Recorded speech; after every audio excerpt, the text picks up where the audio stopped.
Derivation of a partial differential equation tutorial 5 আমরা এখন বেশ কিছু প্রবলেম নিয়ে কথাবার্তা বলবো যেখানে একটা ইকুয়েশন দেওয়া থাকবে এবং সেই ইকুয়েশন হতে আমাদের পিডিই ফর্ম করতে বলবে অর্থাৎ পিডিই পার্শিয়াল ডিফারেনশিয়াল ইকুয়েশন গঠন করতে বলবে সেই কথাটা এখানে বলা আছে যে নিম্নের সমীকরণগুলো হতে আরবিটারি কনস্ট্যান্ট বা ইচ্ছামূলক ধ্রুবক এটার আরেকটা বাংলা হচ্ছে অবাধ ধ্রুবক এলিমিনেটিং করে আর অপসারণ করে আর ভ্যানিশ করে পিডিই পার্শিয়াল ডিফারেনশিয়াল ইকুয়েশন বা আংশিক অন্তরক সমীকরণ গঠন করো। তাহলে তেমনই একটা আমাদের এখানে প্রবলেম দেওয়া আছে, একটা ইকুয়েশন দেওয়া আছে, দেন বলা আছে এই ইকুয়েশনের আরবিটারি কনস্ট্যান্ট অর্থাৎ ইচ্ছামূলক ধ্রুবকটাকে অপসারণ করে পিডি গঠন করো। আর কোন একটা ইকুয়েশন যখন দেয়া থাকবে সেই ইকুয়েশন হতে আরবিটারি কনস্ট্যান্টকে অপসারণ করে কিভাবে আমরা পিডি গঠন করব সেই সম্পর্কে যে থিওরি সেটা আমরা প্রিভিয়াস টিউটোরিয়ালে করেছি। কি করছিলাম ভাই, যদি কোন একটা ইকুয়েশন দেয়া থাকে এবং সেই ইকুয়েশনে যদি নাম্বার অফ ইন্ডিপেন্ডেন্ট ভ্যারিয়েবল, এখানে স্বাধীন চলক কি এক্স এবং ওয়াই হচ্ছে স্বাধীন চলক, তাহলে স্বাধীন চলকের সংখ্যা কয়টা? 2। আর এখানে নাম্বার অফ আরবিটারি কনস্ট্যান্ট বা ইচ্ছামূলক ধ্রুবক কয়টা ভাই? এখানে এ হচ্ছে একটা ইচ্ছামূলক ধ্রুবক এবং বি হচ্ছে আরো একটা ইচ্ছামূলক ধ্রুবক, তাহলে ইচ্ছামূলক ধ্রুবক সংখ্যা কত? 2। এখন যদি কোনো একটা ইকুয়েশন দেয়া আছে এবং সেই ইকুয়েশনে যদি আরবিটারি কনস্ট্যান্ট এবং স্বাধীন চলকের সংখ্যা সমান হয়ে যায়, তবে সেই ইকুয়েশনটাকে যদি আমরা এক্স এর রেসপেক্টে একবার পার্শিয়াল ডেরিভেটিভ এবং ওয়াই এর সাপেক্ষে যদি একবার আংশিক অন্তরীকরণ করি, তবেই ওই ইকুয়েশন হতে আরবিটারি কনস্ট্যান্ট ভ্যানিশ হয়ে যাবে অর্থাৎ এলিমিনেটিং হয়ে যাবে। তাহলে সেই কাজটাই আমরা এখন করতে পারি।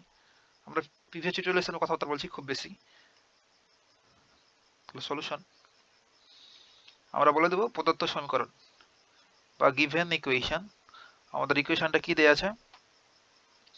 z equals to x plus a into y plus b, এইটাকে আমরা সিম্পলি বলে দিলাম 1 নম্বর ইকুয়েশন। এখন সেই পদ্ধতি অবলম্বন করব আমরা 1 নম্বর বা 1 কে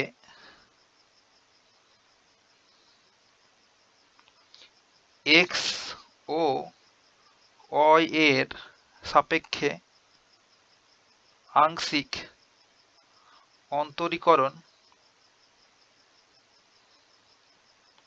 করে পাই। ইচ্ছা হলো তাই আংশিক অন্তরীকরণ করতে লেগেছি এমনটা না ভাই, আমরা প্রিভিয়াস টিউটোরিয়ালে এইসব থিওরি নিয়ে কথাবার্তা বলেছি। তাহলে এটা যদি 1 নম্বর যদি আংশিক ডেরিভেটিভ করি, তাহলে del z upon del x, x এর রেসপেক্টে ইকুয়ালস টু হবে del x।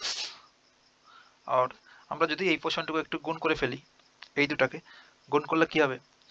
x আর y গুণ করলে xy প্লাস x আর b গুণ করলে bx প্লাস a আর y গুণ করলে ay প্লাস a আর b গুণ করলে ab ইমপ্লাস দ্যাট। আর আমরা ইতিমধ্যে জানি ভাই del z upon del x, sorry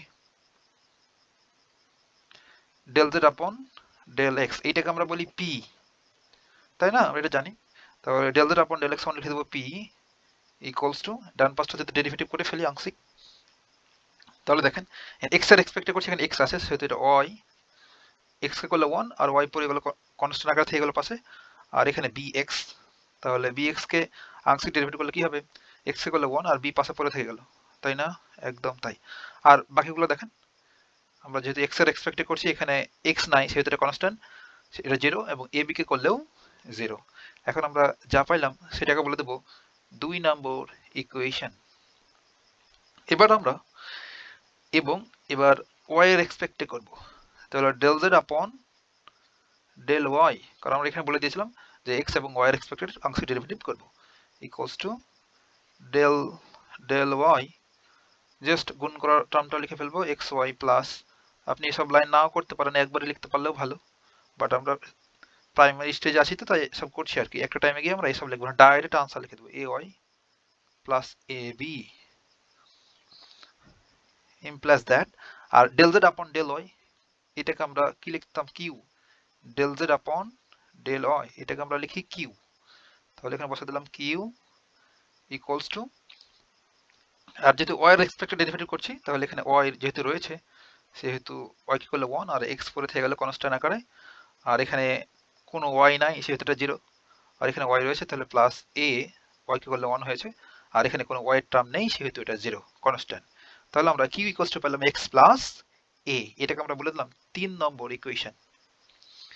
এখন ভাই এই 2 নম্বর এবং 3 নম্বর ইকুয়েশনের যে মানটা পাইলাম সেটা যদি 1 নম্বরে বসাই দিই তবেই তো আমাদের 1 নম্বর ইকুয়েশন থেকে আরবিট্রারি কনস্ট্যান্ট ভ্যানিশ হয়ে যাবে, তাই না? তাহলে আমরা বলে দিতে পারবো এখানে 1, 2 ও 3 হতে, অর্থাৎ 2 এবং 3 এর মানটা আমরা 1 নম্বরে বসাবো, 1 ইমপ্লাইজ, তাহলে z জায়গায় থাকলো equals to x plus a, x plus a সমান আমরা কি পাইলাম ভাই, x প্লাস a সমান হচ্ছে q, তাহলে জাস্ট সিম্পলি q বসাই দেবো এখানে q, আর y প্লাস b সমান পেয়েছি p, তাহলে p, এটাই হচ্ছে ভাই একসাথে আপনি লিখতে পারেন therefore z equals to সুন্দর করে pq, z equals to pq, ইহাই হচ্ছে নির্ণয় আমাদের pd পার্শিয়াল ডিফারেনশিয়াল ইকুয়েশন, ইহাই নির্ণয় PDE পার্শিয়াল ডিফারেনশিয়াল ইকুয়েশন। দেখেন আমরা ফাইনালি যে ফর্ম পেয়েছি এখানে কোনো আরবিটারি কনস্ট্যান্ট নেই, বা এ বি কোনো কিছু নাই, যেহেতু আরবিটারি কনস্ট্যান্ট সেহেতু এটাই নির্ণয় partial differential equation. That's it, কথা হবে নেক্সট টিউটোরিয়ালে।